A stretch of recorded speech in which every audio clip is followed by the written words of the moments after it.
আসসালামু আলাইকুম, সবাই কেমন আছেন? আশা করি সবাই ভালো আছেন। আমি অনেক ভালো আছি। আজকে আপনাদের মাঝে আবারও নিয়ে আসছি ইলিশ মাছের দো পেঁয়াজি। তো ইলিশ মাছের এর আগে ভুনা করেছিলাম তখন একজন বলেছে, আপু স্টেপ বাই স্টেপটা বুঝতে পারি নাই, ভালোভাবে আবার ভিডিওটা দিয়েন। তো এই তো মাছ আমি এখানে মানে কয়েক পিস নিয়েছি। তো এখানে পরিমাণ মতন লবণ দিলাম, হলুদের গুঁড়ো দিলাম, আর মরিচের গুঁড়ো দিব। এখন এটা মানে সম্পূর্ণটাই মেখে কিন্তু আমি অনেকক্ষণ রেখে দিয়েছিলাম।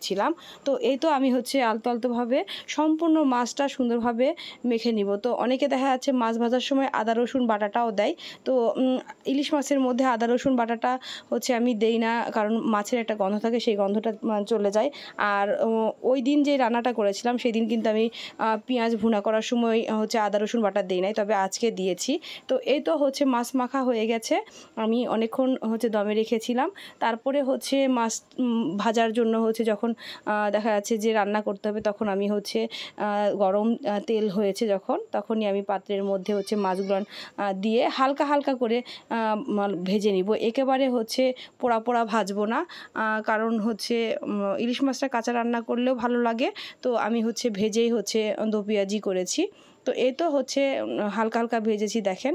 তো এরপরে আবারও একই প্রসেসেই মাছগুলো আমি ভেজে নিব। এর মাঝে একটা কথাই বলবো, আমার ভিডিওটি কিন্তু অবশ্যই শুরু থেকে শেষ পর্যন্ত দেখবেন, লাইক কমেন্ট শেয়ার দিয়ে পাশে থাকবেন। আর যারা ইউটিউব চ্যানেল থেকে যে দেখছেন তারা কিন্তু অবশ্যই সাবস্ক্রাইব করে দিবেন। আর ভিডিওটি কেমন হয়েছে সেটা কিন্তু অবশ্যই কমেন্টের মাধ্যমে জানাবেন। নেক্সট ভিডিও কি দেখতে চান সেটাও কিন্তু আমাকে অবশ্যই জানাবেন। তো এই তো মানে 5 পিস মাছ ভাজা হয়ে গেছে। পরে আবার আমি এখানে 4 পিস মাছ দিয়েছি। তো মাছ এইটাও ভাজা হয়ে গেলে আমি তুলে নিব। তো হালকা হালকা বাদামি কালার হয়ে আসলে আবারও উল্টিয়ে দিব। তো এক সাইড যখনই হয়ে গেছে, এই দেখেন, তখন আমি আর এক সাইড তেলের মধ্যে উল্টিয়ে নিয়ে এই তেলের মধ্যেই আমি মাছটা কিন্তু দো পেঁয়াজি করে ফেলবো। তো আমি এর আগে যেটা করেছিলাম, মাছ এক পাত্রে আলাদা করে ভেজেছিলাম, আর এক পাত্রে মানে ভুনাটা করেছিলাম। তো একদিকে পেঁয়াজ ভেজেছি আর একদিকে মাছ ভেজেছি, যার কারণে আপুটার মনে হয় একটু সমস্যা হচ্ছিল, বলতেছিল যে আপু স্টেপ বাই স্টেপ করলে বেশি ভালো হয়। তো এই তো মাছটা আমি সম্পূর্ণটা এখন ভেজে নিয়েছি, ভাজা কমপ্লিট হয়েছে। এখন ওই তেলের মধ্যেই পেঁয়াজ আমি 1 কাপ এখানে দিয়েছি। তো এখন এখানে হালকা হালকা, একেবারে বাদামি কালার করব না, হালকা হালকা দেখেন, দেখলেও বুঝবেন পেঁয়াজটা যখনই নরম হয়ে আসছে তখনই আমি এখানে পরিমাণ মতন পানি দিয়ে নিব।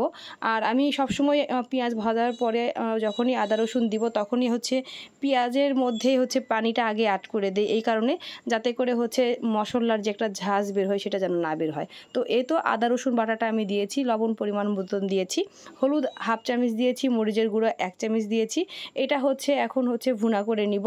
তো যতক্ষণ পর্যন্ত উপরে তেল উঠতেছে না ততক্ষণ পর্যন্ত এটা আমি মিটি আঁচের মধ্যে রেখে দিব। ঢেকে রেখে দেওয়ার পরে দেখেন, এই তো পেঁয়াজ উপরের দিকে মানে পেঁয়াজের উপরের তেল কিন্তু উঠে আসছিল।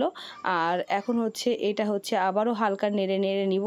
তো এখন পরিমাণ মতন পানি দিয়ে এটার মধ্যে আমি মাছটা অ্যাড করে দেব। যেহেতু মাছটা ভাজা আর আমি দো পেঁয়াজি করব, আজকে আর মাছের ভিতরে ঝোল দিব না, কষানোর জন্য যে এক্সট্রাভাবে যে করতে হবে সেটা করব না। তো আমি এই পেঁয়াজটা শুকিয়ে আসবে আর মাছগুলানো সুন্দরভাবে এই রান্না হয়ে যাবে।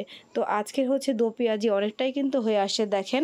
আমি পেঁয়াজটা একদম হালকা হালকা নিচের দিকে পোড়া পোড়া লাগলেই তুলে ফেলবো। তো মাছ সম্পূর্ণটা দেওয়া হয়ে গেছে। আর আমি মাছটা উল্টিয়ে দিয়েছিলাম একবার, সেটা আপনাদের মাঝে দেখানো হয় নাই মনে হয়।